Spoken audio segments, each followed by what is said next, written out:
ত্রয়োদশ জাতীয় সংসদ নির্বাচনের চূড়ান্ত প্রার্থী ঘোষণা হবে আজ। কাল প্রতীক বরাদ্দ হলে বৃহস্পতিবার থেকে প্রচারণায় নামবেন প্রার্থীরা। এমন সময় নির্বাচনের কিছু আসনে কারচুপির শঙ্কার কথা যেমন উঠে আসছে, তেমনি দেশ বিদেশে অপপ্রচারের আশঙ্কাও করছেন কেউ কেউ।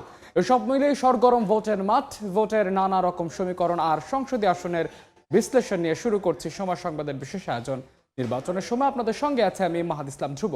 শুরুতেই জানিয়ে দিচ্ছি শিরোনামগুলো। নির্বাচনে জয় পেলে করাইল বস্তিবাসীর জন্য আধুনিক ভবন করার অঙ্গীকার বিএনপি চেয়ারম্যানের। একটি দলের বিরুদ্ধে ধর্মের নামে মানুষকে বিভ্রান্ত করার অভিযোগ মির্জা ফখরুলের। ন্যায় বিচারে কোনো ছাড় দেবে না জামাত, গণতন্ত্রের স্বার্থে শতভাগ সুষ্ঠু ও নিরপেক্ষ নির্বাচনের প্রত্যাশা। দেশ বিদেশে অপপ্রচার ঠেকানোর হুঁশিয়ারি। পোস্টাল ব্যালট নিয়ে অনাকাঙ্ক্ষিত ঘটনায় ইসির কোনো ত্রুটি নেই দাবি সিইসির। লুচ্ছ অস্ত্র উদ্ধার ও ঝুঁকিপূর্ণ কেন্দ্রের নিরাপত্তায় জোর প্রধান উপদেষ্টা। এবং গাইবান্ধা ৫ আসনে হেভিওয়েট প্রার্থী জাতীয় পার্টির শামীম হায়দার পাটোয়ারি। লড়াই হবে বিএনপি জামাতের সঙ্গে। স্বতন্ত্র প্রার্থী আব্দুল লতিফ সিদ্দিকের শক্ত ঘাঁটি টাঙ্গাইল ৪।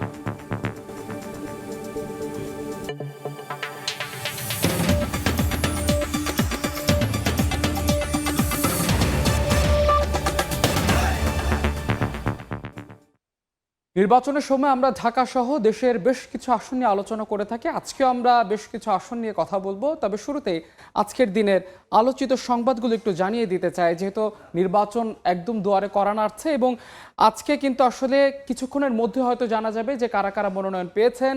এবং কালকের মধ্যে প্রতীক বরাদ্দ হবে এবং কালকের পর অর্থাৎ বৃহস্পতিবার থেকে কিন্তু আসলে প্রচারণা শুরু করতে যাচ্ছে প্রার্থীরা। এবং আজকে কিছুক্ষণ আগে কিন্তু সিইসি এএমএম নাসির উদ্দিন তিনি যেটি বলেছেন যে পোস্টাল ব্যালট নিয়ে অনাকাঙ্ক্ষিত ঘটনায় ইসির কোনো ত্রুটি নেই। এবং আজকে বিএনপির একটি আয়োজনে বিএনপির বেশ কিছু জ্যেষ্ঠ নেতা তারা কিন্তু আসলে নির্বাচনে কিছু আসনের কারচুপির শঙ্কা করেছেন এবং একই সঙ্গে তারা কিন্তু আসলে তাদের নেতাকর্মীদের আহ্বান জানিয়েছেন যে ভোট ইঞ্জিনিয়ারিং প্রতিহত করার জন্য তারা তাদের নেতাকর্মীদের আহ্বান জানিয়েছেন। এবং একই সঙ্গে আজকে জামাত একটি আয়োজনে ঢাকার একটি 5 তারকা হোটেলে জামাতের একটি আয়োজন ছিল এবং সেখানে জামাতের আমির কিন্তু একটি সুষ্ঠু নির্বাচনের প্রত্যাশা তিনি করেছেন এবং সেখানে কিন্তু তিনি যেটি বলেছেন যে ক্ষমতায় গেলে ন্যায় বিচারে কোনো ছাড় দেবে না জামাত। তো এই ছিল আজকের আলোচিত সংবাদগুলো। আমরা আজকে শুরুতেই কথা বলতে চাই রংপুর বিভাগের একটি আসন নিয়ে। রংপুরের গাইবান্ধা নিয়ে আমরা কথা বলতে চাই। গাইবান্ধা যেহেতু 5টি আসন নিয়ে গঠিত, আমরা গাইবান্ধা 5 আসনটি নিয়ে কথা বলতে চাই। এটি সংসদীয় আসনগুলোর মধ্যে একটি এবং এই আসনটি মূলত ফুলছড়ি উপজেলা 7টি ইউনিয়ন এবং সাঘাটা উপজেলা 10টি নিয়ে এই আসনটি গঠিত। এই আসনটি আসলে প্রতিদ্বন্দ্বিতাপূর্ণ একটি আসন হয়ে থাকে, বিশেষ করে এই আসনটিতে আসলে বেশ কিছু হেভিওয়েট প্রার্থী রয়েছেন এবং এই গাইবান্ধা আসনে আসলে মোট ভোটার রয়েছে 3,85,261 জন, যেখানে পুরুষ ভোটার রয়েছে 1,92,277 জন এবং মহিলা ভোটারও রয়েছে 1,92,981 জন, যেখানে তৃতীয় লিঙ্গের 3 জন ভোটার এই আসনে রয়েছে। আসনে মোট ভোট কেন্দ্র রয়েছে 146টি এবং ভোট কক্ষ রয়েছে 747টি এবং আসলে বেশ কিছু প্রার্থী আসলে আসনে প্রতিদ্বন্দ্বিতা করছেন। তো কারা আসলে আসনে জনগণের প্রতিনিধি হতে চাচ্ছেন আমরা একটু দেখতে চাই। এই আসনে আসলে বিএনপির পক্ষ থেকে লড়ছেন মোহাম্মদ ফারুক আলম সরকার। তিনি আসলে বিএনপির এই গাইবান্ধা জেলা বিএনপির সহসভাপতি হিসেবে দায়িত্ব পালন করছেন। একই সঙ্গে তিনি কিন্তু আসলে একাদশ জাতীয় সংসদ নির্বাচনেও তিনি প্রতিদ্বন্দ্বিতা করেছেন, কিন্তু সেই নির্বাচনে তিনি কিন্তু আসলে পরাজিত হয়েছেন। এবং এই আসনে কিন্তু একজন বীর মুক্তিযোদ্ধা আসলে জামাতের পক্ষ থেকে লড়বেন, তিনি হচ্ছে মোহাম্মদ আব্দুল ওয়ারেস। তিনি গাইবান্ধা জেলা জামাতের সেক্রেটারি জেনারেল হিসেবে দায়িত্ব পালন করছেন। এই আসনে হাত পাখা প্রতীকে লড়ছেন মোহাম্মদ আজিজুল ইসলাম, তিনি আসলে ইসলামী আন্দোলন বাংলাদেশের পক্ষ থেকে লড়ছেন। এবং এই আসনে সবচেয়ে হেভিওয়েট প্রার্থী হিসেবে আসলে যিনি লড়ছেন তিনি হচ্ছেন জাতীয় পার্টির শামীম হায়দার পাটোয়ারি, তিনি জাতীয় পার্টির মহাসচিব হিসেবে দায়িত্ব পালন করছেন। এই আসনে কিছু স্বতন্ত্র প্রার্থীও রয়েছে, বিশেষ করে এইচ.এম. গোলাম রশিদ রঞ্জু, তিনি আসলে কিন্তু জাতীয় পার্টির একজন স্বতন্ত্র প্রার্থী, জাতীয় পার্টির ভাইস চেয়ারম্যান এবং তিনি কিন্তু স্বতন্ত্র প্রার্থী হিসেবে আসনটি থেকে লড়ছেন। এবং আরেকজন প্রার্থী এখানে মোসাম্মদ রাহিলা খাতুন, তিনি একমাত্র নারী প্রার্থী হয়েছেন আসলে আসনটি থেকে। এবং বিএনপির একজন বহিষ্কৃত সহসভাপতি অর্থাৎ সেই গাইবান্ধা জেলার একজন বহিষ্কৃত সহসভাপতি নাহিদুজ্জামান নিশাত, তিনি আসলে এই আসনটি থেকে লড়ছেন। তো আসলে এই আসনটি থেকে কিন্তু বেশ কিছু প্রার্থী যেহেতু লড়ছেন, এরই মধ্যে আসলে এই আসনটি কিন্তু নির্বাচনের আমেজ কিন্তু জমজমাট হয়ে উঠেছে এই আসনে। আমরা আসনটিকে আরো বিস্তারিত জানবো, এর আগে দেখছেন নির্বাচনের সময়। গাইবান্ধা ৫ আসনে যেহেতু বেশ কিছু প্রার্থী হয়েছেন, আমরা আরো বিস্তারিত জানতে চাই। সেখানে আমাদের একজন সহকর্মী রয়েছে, আমরা একটু আপনার কাছে জানতে চাই গাইবান্ধা ৫ আসনে যেহেতু বেশ কিছু প্রার্থী রয়েছে এবং বিএনপিরও স্বতন্ত্র প্রার্থী হয়েছে, জাতীয় পার্টির স্বতন্ত্র প্রার্থী হয়েছে, তো সেখানে আসলে নির্বাচনী হালচাল কি দেখছেন আপনি?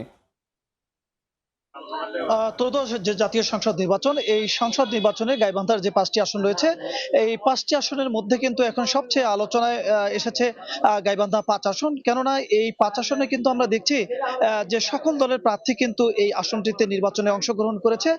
পাশাপাশি যদি বলি যে এই আসনে কিন্তু বিএনপি, জামাত, জাতীয় পার্টি সহ যে প্রার্থীরা এখানে অংশগ্রহণ করেছেন, সেই প্রার্থীরা কিন্তু এখন হেভিওয়েট প্রার্থী রয়েছেন এই প্রার্থীদের মধ্যে। আমরা যদি বলি যে জাতীয় পার্টির যিনি মহাসচিব ব্যারিস্টার শামীম হায়দার পাটোয়ারী, তিনি কিন্তু এই আসন থেকে প্রার্থী হয়েছেন। পাশাপাশি স্বতন্ত্র প্রার্থী হিসেবে কিন্তু জাতীয় পার্টির কেন্দ্রীয় সহসভাপতি যিনি তিনিও কিন্তু এই আসনের প্রার্থী হয়েছেন। পাশাপাশি যদি বলি যে বিএনপির যিনি এখানে প্রার্থী হয়েছেন, পাশাপাশি কিন্তু স্বতন্ত্র প্রার্থী হিসেবে বিএনপির একজন সাবেক সভাপতি, বহিষ্কৃত সভাপতি জেলা বিএনপির নাহিদুজ্জামান নিশাত, তিনিও কিন্তু এখানে প্রার্থী হয়েছেন। তো এই কারণে বলছি যে এখানে যে নাহিদুজ্জামান নিশাত যিনি বিএনপির প্রার্থী হয়েছেন, ইনি কিন্তু বিগত সংসদ নির্বাচনে অংশ নিয়েছিলেন। পাশাপাশি গোলাম শহীদ রঞ্জু যিনি জাতীয় পার্টির বিদ্রোহী প্রার্থী হিসাবে এখানে নির্বাচন করছেন, স্বতন্ত্র প্রার্থী হিসাবে, তিনিও কিন্তু একাধিকবার জাতীয় সংসদ নির্বাচনে প্রার্থী হয়েছিলেন। তো দুইজন প্রার্থী কিন্তু স্বতন্ত্র হলেও তারা কিন্তু এই সকল এলাকায় ব্যাপক জনপ্রিয় মানুষ এবং দীর্ঘদিন থেকে তারা নির্বাচন কাজ করছেন। পাশাপাশি বিএনপির যিনি প্রার্থী আছেন, তিনিও কিন্তু দলীয় নেতাকর্মী নিয়ে কাজ করছেন এবং জাতীয় পার্টির যিনি মহাসচিব, তিনিও কিন্তু এই আসন থেকে জয়ের জন্য কাজ করছেন। সব মিলে যদি বলি যে জাতীয় পার্টির যিনি প্রার্থী রয়েছেন, জাতীয় পার্টির যিনি স্বতন্ত্র প্রার্থী হয়েছেন, বিএনপির যিনি প্রার্থী হয়েছেন, এখানে কিন্তু আমরা দেখছি একটি পঞ্চমুখী লড়াইয়ের কিন্তু এখানে আভাস পাচ্ছে।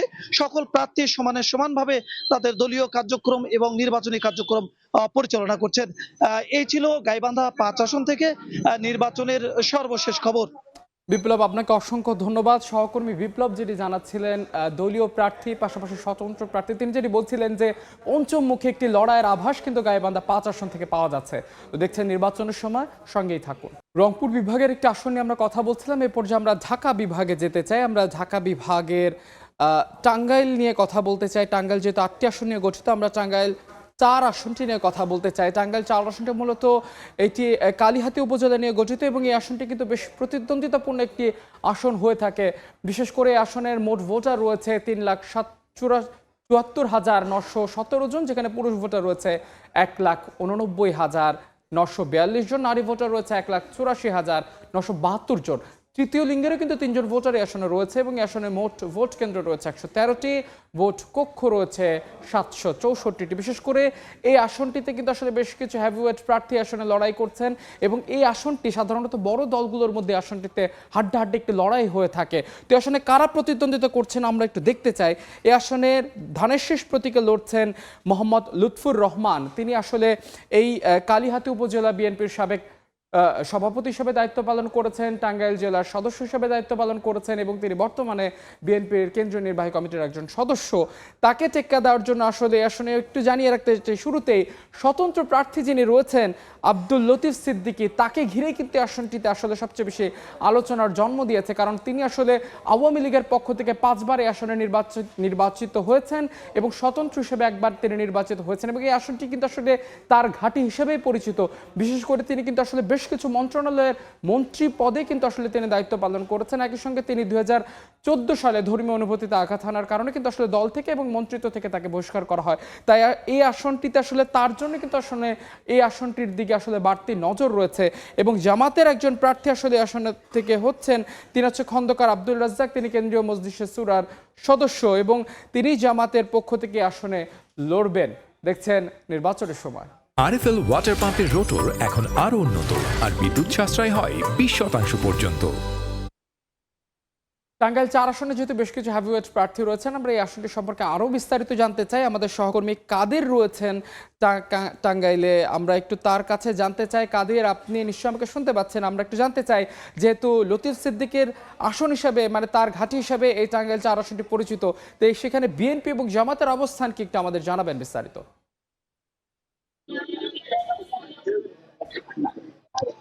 সারা দেশেই চলছে আগামী ত্রয়োদশ জাতীয় সংসদ নির্বাচনের প্রচার প্রচারণা।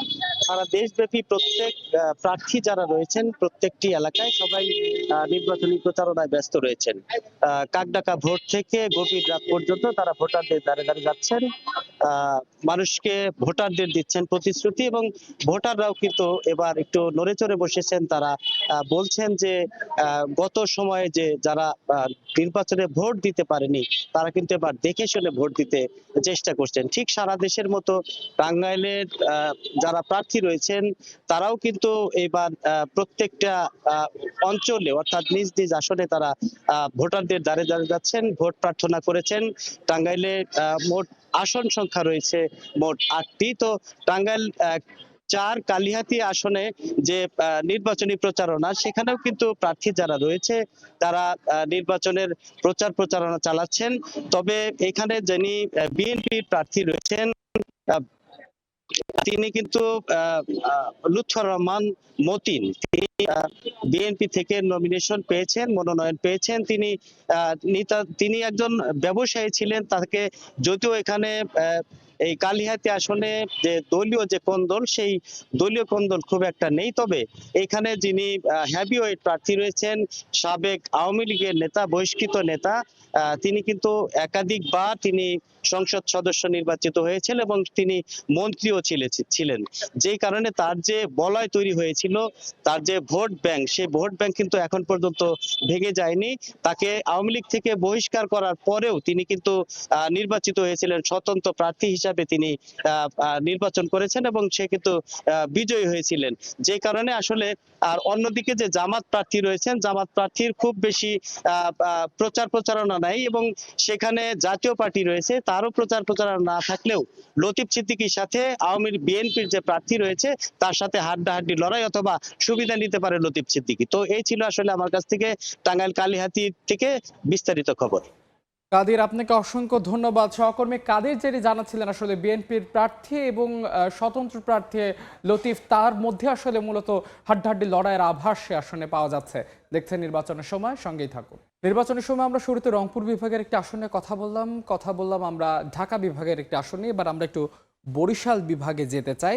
বরিশালের পিরোজপুর নিয়ে আসলে আমরা কথা বলতে চাই। পিরোজপুর যেহেতু 3টি আসন নিয়ে গঠিত, আমরা পিরোজপুর 2 আসনটি নিয়ে কথা বলতে চাই। এটি মূলত কাউখালী উপজেলা, ভান্ডারী এবং নেসারাবাদ উপজেলা নিয়ে গঠিত, এবং এই আসনটি কিন্তু আসলে বড় দলগুলোর মধ্যে আসনে একটি হাড্ডাহাড্ডি লড়াই হয়ে থাকে। তো পিরোজপুর 2 আসনটি আসলে, এই আসনের মোট ভোটার রয়েছে 4,09,288 জন, যেখানে পুরুষ ভোটার রয়েছে 2,04,312 জন এবং নারী ভোটার রয়েছে 2,04,972 জন, এবং তৃতীয় লিঙ্গেরও কিন্তু এখানে 4 জন ভোটার রয়েছে, এবং মোট ভোট কেন্দ্র রয়েছে 166টি। এবং এই আসনটিতে আসলে কিন্তু সবার নজরে আসনে রয়েছে, কারণ এই আসনে বেশ কিছু হেভিওয়েট প্রার্থী যেমন রয়েছেন, এবং এই আসনে কিছু আলোচিত সংসদ সদস্য কিন্তু আসলে প্রার্থিতা করতে যাচ্ছেন। তো কারা লড়তে চাচ্ছেন এই আসনটি থেকে আমরা দেখতে চাই। ধারের শেষ প্রতীকে লড়ছেন আহমেদ সোহেল মঞ্জুর সুমন। তিনি আসলে একটি উপজেলা বিএনপির সভাপতি, এবং 2018 সালেও কিন্তু বিএনপির পক্ষ থেকে মনোনয়ন পেয়েছিলেন, কিন্তু জোটের কারণে তার মনোনয়ন শেষ মুহূর্তে বাতিল করতে হয়েছিল। এবার ত্রয়োদশ জাতীয় সংসদ নির্বাচনে তিনি ধানের শেষ প্রতীক নিয়ে লড়ছেন, এবং যার জন্য আসলে আসনটি সবচেয়ে বেশি আলোচিত তিনি হচ্ছেন মরহুম দেলোয়ার হোসেন সাঈদীর বড় ছেলে শামীম সাঈদী। তিনি আসলে আসনে জামাতের পক্ষ থেকে লড়ছেন। তিনি জামাতের শীর্ষস্থানীয় একজন নেতা, এবং তার ছোট ভাই তিনি কিন্তু আসলে লড়ছেন পিরোজপুর 1 আসন থেকে। তো তার জন্য কিন্তু এই আসনটিতে আসলে সবার নজরে আসনটির দিকে। বিশেষ করে আসনে আরেকজন হাত পাখা প্রতীকে লড়ছেন, ইসলামী আন্দোলনের পক্ষ থেকে লড়ছেন আবুল কালাম আজাদ, এবং একজন স্বতন্ত্র প্রার্থী এখানে হয়েছেন মাহমুদ হোসেন, এবং জাতীয় পার্টির পক্ষ থেকে আসলে জেপি মঞ্জুর থেকে আসলে মনোনীত প্রার্থী হয়েছেন মহিবুল হোসেন, তিনি বাইসাইকেল প্রতীকে লড়ছেন, এবং এবি পার্টির একজন প্রার্থী রয়েছেন ফয়সাল খান। তো আসলে এই আসনটি থেকে আসলে আরো বিস্তারিত আমরা জানতে চাই। এই আসনে আমাদের সহকর্মী রয়েছে। আমি একটু জিয়া আপনার কাছে জানতে চাই যে আসলে এই আসনে যেহেতু দেলোয়ার হোসেন সাঈদীর বড় ছেলে লড়ছেন, পাশাপাশি বিএনপির প্রার্থীও কিন্তু আসলে হেভি ওয়েট রয়েছেন, তো আসলে সব মিলে সেখানকার নির্বাচনের সবশেষ প্রেক্ষাপটকে একটু জানাবেন। ত্রয়োদশ জাতীয় সংসদ নির্বাচন ঘিরে পিরোজপুর ২ আসনে একটি উৎসব মুখর পরিবেশ বিরাজ করছে। পিরোজপুর ২ আসন, ভান্ডারিয়া, কাউখালী এবং নেসারাবাদ, এই ৩টি উপজেলা নিয়ে পিরোজপুর ২ আসন গঠিত। পিরোজপুর ২ আসনে এবার এই ত্রয়োদশ জাতীয় সংসদ নির্বাচনে ৬ জন প্রার্থী প্রতিদ্বন্দ্বিতা করবেন। এর ভিতরে ধানের শীষে রয়েছেন যে প্রার্থী ধানের শীষ এবং আহমেদ মঞ্জুর সোহেল সুমন। জামাত ইসলামের প্রার্থী রয়েছে শামীম সাইদি এবং স্বতন্ত্র প্রার্থী রয়েছে মাহমুদ হোসেন। এই ৩ জন প্রার্থীর ভিতরে আসলে তুমুল প্রতিযোগিতা বা প্রতিদ্বন্দ্বিতা হবে এমনটি ধারণা করছেন স্থানীয় ভোটাররা। পিরোজপুর ২ আসনে মোট ভোটার রয়েছে ৪,০৯,২৯৪ জন। এর ভিতর পুরুষ ভোটার রয়েছে 2,04,211 জন এবং নারী ভোটার রয়েছে 2,04,979 জন এবং এখানে ভোট কেন্দ্র রয়েছে 166টি এবং এখানে তৃতীয় লিঙ্গের ভোটার রয়েছে 4 জন। আর সব মিলিয়ে বলা যায় যে পিরোজপুর ২ আসনে একটি উৎসবমুখর পরিবেশে ভোট অনুষ্ঠিত হবে। সুষ্ঠু এবং সুন্দর পরিবেশে ভোট অনুষ্ঠিত করার জন্য প্রশাসন এখানে বদ্ধপরিকর। জেলা প্রশাসন এবং পুলিশ প্রশাসন তারা জানিয়েছে আগামী 12ই ফেব্রুয়ারি যে ভোট হবে সেই ভোট তারা সুষ্ঠু, সুন্দর এবং নির্বিঘ্ন করতে তারা বদ্ধপরিকর রয়েছেন। এখানে ভোটাররা বলছেন যে যারা এই 2 আসনের উন্নয়নের জন্য কাজ করবে তারা আগামী নির্বাচনে এমন প্রার্থীকে তারা সংসদে নির্বাচনে তারা পাঠাবে। তো এই ছিল পিরোজপুর থেকে আমার কাছে ভোটের সর্বশেষ খবর। জি, আপনাকে অসংখ্য ধন্যবাদ। জিয়া যেটি জানাচ্ছিলেন আসলে পিরোজপুর 2 আসনের ভোটারদের প্রত্যাশা এবং প্রার্থীদের প্রতিশ্রুতির সবশেষ খবরাখবর দেখছেন নির্বাচনের সময়, সঙ্গেই থাকুন।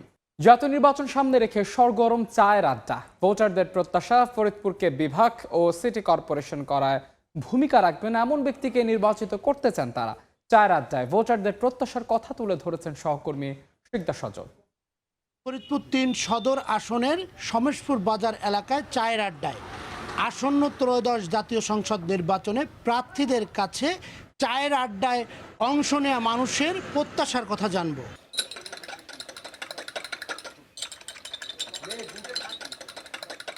জনগণকে ভালোবাসবে এরকম একজন প্রার্থী আমি চাই। তাকেই আমরা ভোট দেবো যারা কাজ বাজ করবে।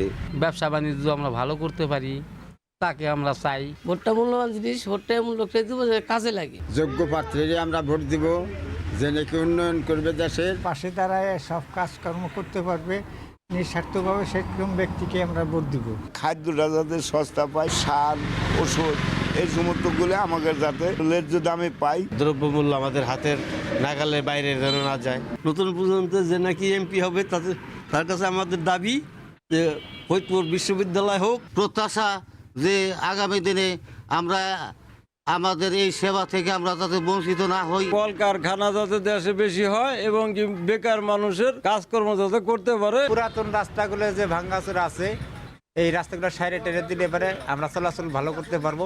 আমার ভোট আমি দেব, যাকে খুশি তাকেই দিব, কিন্তু এই ভোট যাতে কোনো বাধা বিঘ্ন না হয় এটাই আর কি আমার আশা।